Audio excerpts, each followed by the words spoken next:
The voice you heard in the background there, Jess Kelly, good morning to you. Hi. How's things? Things are okay, yeah. They've been really good so far this morning, so I expect that to continue over the course of this lot that I don't really know what it's about. But I'm told that there's been a lot of talk about artificial intelligence over the last while, Jess. And there has. That we need to... not just about you now. To talk about deep fakes and ChatGPT. Mm-hmm. I jump into ChatGPT every other day and sort of ask it something. And well, now I saw you on this very show a little while ago. I don't know what you were talking about. We asked it. I think we asked it: will Gavin Bazunu leave Southampton this summer? Okay, so that is a classic example of how not to use ChatGPT. There we go. It was a hilarious item that got like 15,000 views. But he also asked the top 10 sports broadcasters in the country. So his ego is really leaning into this whole AI. I can't remember who was in the top 10, Jen. Well, you were certainly there. Joe and Jer were there as well. Micheál Marty was number one. Yeah. Marty was in there. Nathan infamously did not make the cut. He didn't make the cut. That's it, Shane. ChatGPT seems to know what it's talking about. It really does, because I asked it who is Adrian Barry in Ireland, and it said, I apologise, but I couldn't find specific information about an individual named Adrian Barry in Ireland. Without additional context or details about the person's background or area of expertise, it's challenging to provide accurate information. It's possible that Adrian Barry may be a private individual or someone who's not yet widely known or publicly recognised. But area of expertise, sure, you were onto a loser there straight away. It's not. How are you going to possibly? Because you can train ChatGPT, is that right? Yeah. So this is the key thing. At the moment, it's more of a creative assistant tool. It is very, very clever, and there are so many benefits to it. But I'm fed up listening to people go, "Oh, I asked it a question and it gave me the wrong answer." Yeah. It's not a search engine. That's not the way it works. What is it? So it's a conversational learning-based tool, and it can help you synopsize information. So the way I've been using it is, and don't get me in trouble in work here now, but if I have to read like an 80-page report, I can feed that into ChatGPT and I can say, give me the top 10 bullet points about this. Or you can say, write a 8-word tweet promoting Off the Ball, whatever it is, and it'll take the data you fed in. It'll take additional context based on the information that has already been fed. Okay. And then it'll be a creative tool that you can then tweak and put into your own voice. But people asking things like, who are the top 10 sports broadcasters in Ireland?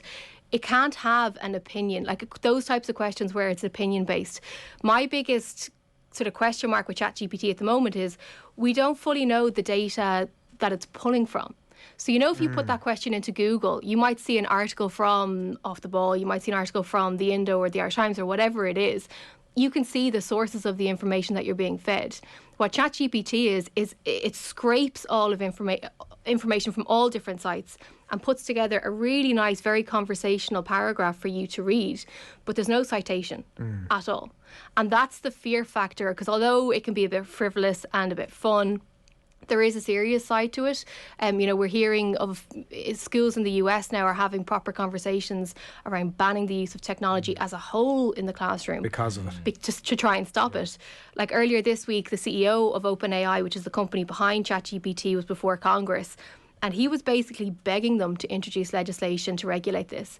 Because he said his biggest fear is that this technology will do more harm than good for humanity.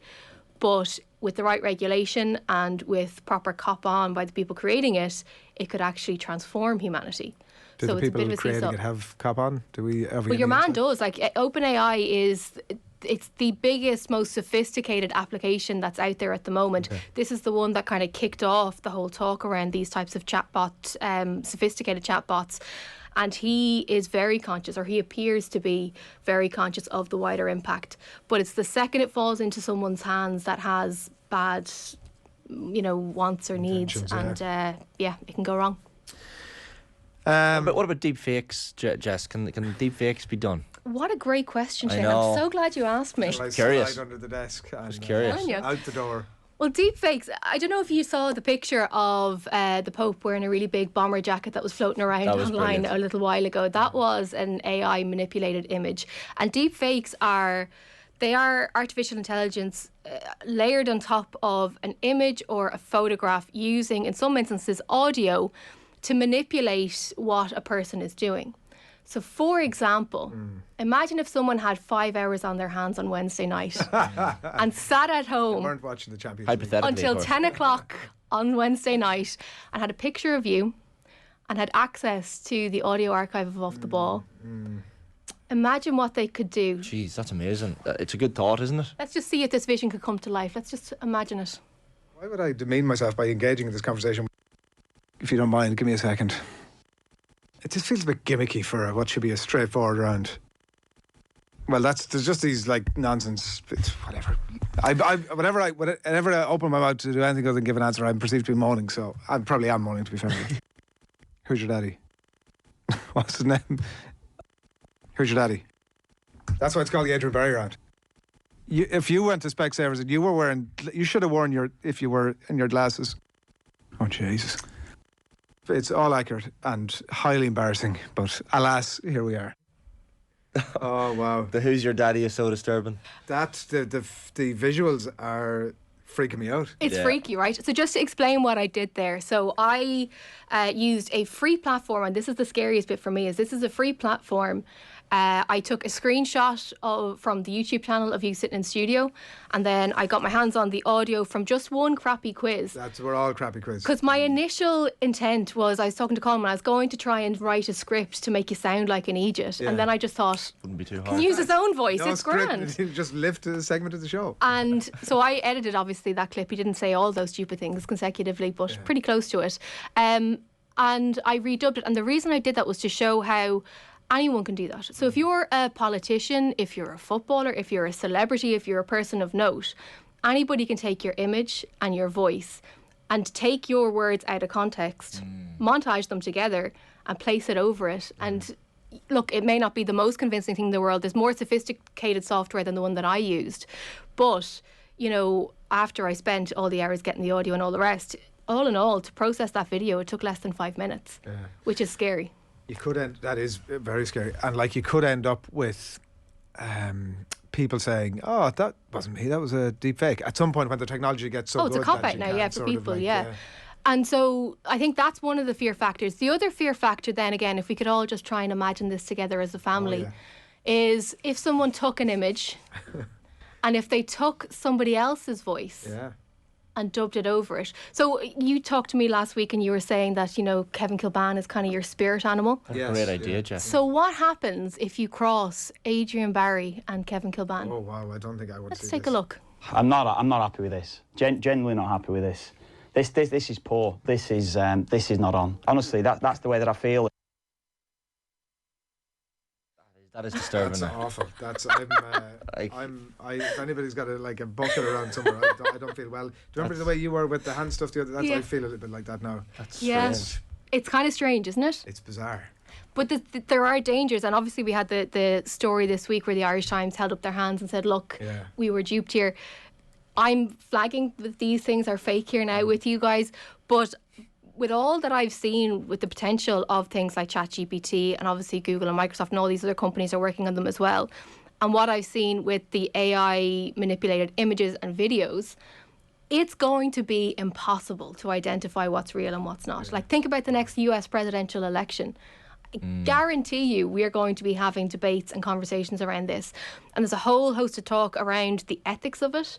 Like, I wrote a piece for the Business Post a few months ago around how would you feel if the entire article that I wrote was done by AI? Would you care?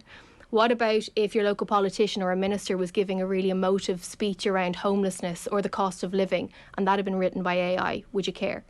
And where is the line in terms of transparency? Like, on social media now, we have hashtag ad, hashtag spawn for all of that. How and where along the line can we introduce regulation and enforcement of regulation for this type of technology? Because, you know, those are kind of gimmicky examples, but there are very sophisticated ones. I fear it's going to be a little bit like catching smoke unless decisions are made now. And this can't be, like, they're still having conversations about how to regulate Facebook and Twitter and stuff like that. We can't be 15 years down the line going, you know, in 3 years we're going to introduce legislation. It kind of has to have happened yesterday for it to be impactful. So, who knows? We probably will be, is the reality. And it's sort of, my instinct when you asked that question was to say, no, I'd definitely rather the real person to be doing that thing. But, like, it does also feel that narratives move on quickly. And in a couple of years' time, it could be just a case that, oh yeah, that's just an accepted thing. And that's like, you know, Joe Biden at 95 when he's the conspiracy theories that are out there.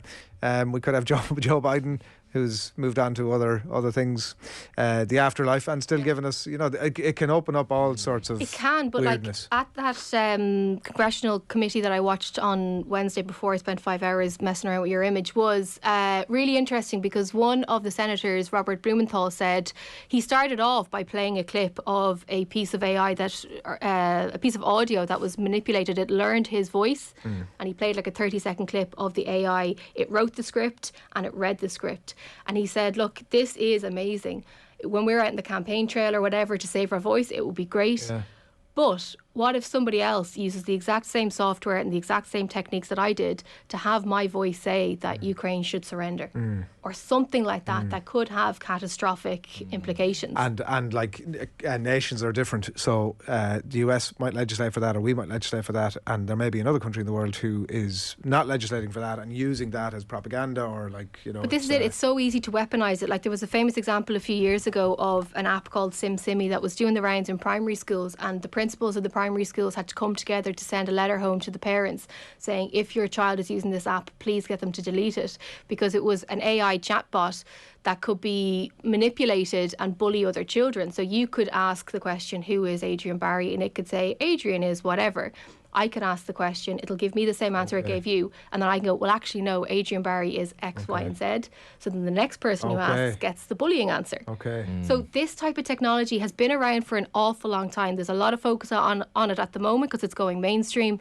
But they've had a lot of time to think about the implications of this, and if we don't get it right, it's going to go very wrong. Is there a danger around exams and that sort of thing as well, that people have that kind of technology live? Yeah, for sure. Yeah, and like even when you're submitting your written work or your the continuous assessments type of stuff, and there's been a lot of talk about how the future of education will work. Should we do more learning at home and all that kind of jazz? If you can't trust the technology the kids are interacting with, or you can't trust the kids to not use the technology, that is going to be massively problematic. It's Black Mirror stuff, isn't it? Like it's kind of funny. It's funny when I first started seeing the deepfake stuff, the Tom Cruise video I think that went around, that was so realistic. But now when you actually think about it in detail, you're like, this is terrifying. Well, it's like a modern day version. When I did my Irish exam, my next door neighbour was from the Gaeltacht, and so I used to go in for grounds, and I wasn't at all studious, and so she would say, okay, here's 5, if you learn off these 5 essays, when the topics come up for the written exam, you're going to have something in the ballpark. I thought, I'm not going to learn the 5. I'll learn 1 and I'll take my chances. So the essays came up with a list of options, one of which was an essay about old people. I'd learned off an essay about young people, so I started off the first line to say Níl Massor be the Shan Dini from the young Dini, and away I went. So it's kind of like a modern day version of that, really. It's exactly the same, Adrian. Copy and paste, I'm so glad I get to work Have with you any to other learn. ways to embarrass us, or is that... That's all. Okay. That's it for this week. I'll come back with more, though. I did try to do Please. Shane, but the AI didn't take to his face. The Doesn't take same my way face. he didn't take to Right. VR, AI didn't take to See, him. That is an insult. Technology and me just don't work. No, I think it's actually a good thing that Really? it doesn't pick up my face. Yeah. Oh, well, it's definitely a good thing. I'm delighted Like not this even morning. ChatGPT to take you out. Like that's the... Yeah, possibly. Burn. Any cream for that burn there. I do enjoy our chats, Jess. Thanks a million for coming So in do I, and for the Adrian. effort during the week. That's Yeah. really above. It's way more preparation than anybody has ever put into this show. I think it's pathetic, and anyone who walked by my laptop over the last few days have just seen pictures of your face We're on like my reporting you. Like, Disturbing. Yeah. But anyway, it was fun. it was enjoyable the last 10 15 Who's your minutes. So daddy? Thanks a million. Who's your daddy? So, Who's your daddy? loop that up. Stick that up with ChatGPT.